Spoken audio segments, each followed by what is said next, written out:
২০০৭ সালের মার্চ মাস। বাংলাদেশের রাজনীতিবিদ ও ব্যবসায়ীদের তখন তাড়া করে ফিরছে গ্রেফতার আতঙ্ক। ফখরুদ্দীন আহমদের নেতৃত্বে তত্ত্বাবধায়ক সরকার গঠিত হওয়ার প্রথম ২ মাসে ১৫০ জনের বেশি রাজনীতিবিদ এবং ব্যবসায়ীদের আটক করা হয় দুর্নীতির অভিযোগে। ৭ মার্চ ২০০৭-এ বিএনপি সিনিয়র যুগ্ম মহাসচিব ও সাবেক প্রধানমন্ত্রী খালেদা জিয়ার পুত্র তারেক রহমানও গ্রেফতার হন ঢাকা সেনানিবাস থেকে। গ্রেফতারের পর তাকে যেভাবে আদালতে উপস্থাপন করা হয়েছিল সেটি দেখেই অনেকেই চমকে উঠেছিলেন। র্যাবের বুলেট প্রুফ জ্যাকেট এবং হেলমেট পরিয়ে ঢাকার একটি আদালতে তোলা হয়েছিল। এরপর তারেক রহমানকে জিজ্ঞাসাবাদের জন্য ১০ দিন রিমান্ড মঞ্জুর করা হয়।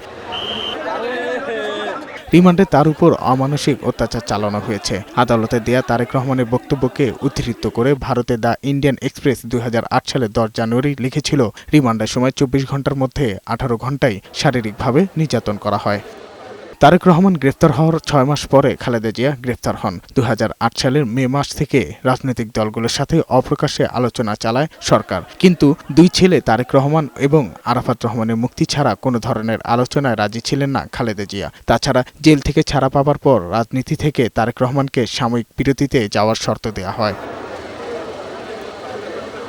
১১ সেপ্টেম্বর তারেক রহমান ও খালেদা জিয়া কারাগার থেকে মুক্তি পান।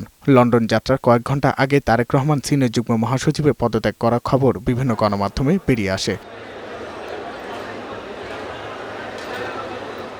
১৫ বছরের বেশি সময় ধরে লন্ডনে অবস্থান করছিলেন তারেক রহমান। তার ভাই আরাফাত রহমান কোকোকেও শেষ দেখা দেখতে পারেননি। মা খালেদা জিয়া করুণ অসুস্থ হলেও চিকিৎসার জন্য বিদেশে মাটিতে নিতে পারেননি আওয়ামী লীগ সরকারের কারণে। এর মধ্য দিয়েও দল পরিচালনার পাশাপাশি আওয়ামী লীগ সরকার ও জুলাই অভ্যুত্থানে অংশ নিতে নেতাকর্মীদের নানা নির্দেশনাও দিয়েছিলেন তারেক রহমান। ফ্যাসিস্ট সরকারের পতনের পর মা খালেদা জিয়াকে লন্ডনে নিয়ে চিকিৎসা করিয়েছেন তারেক রহমান।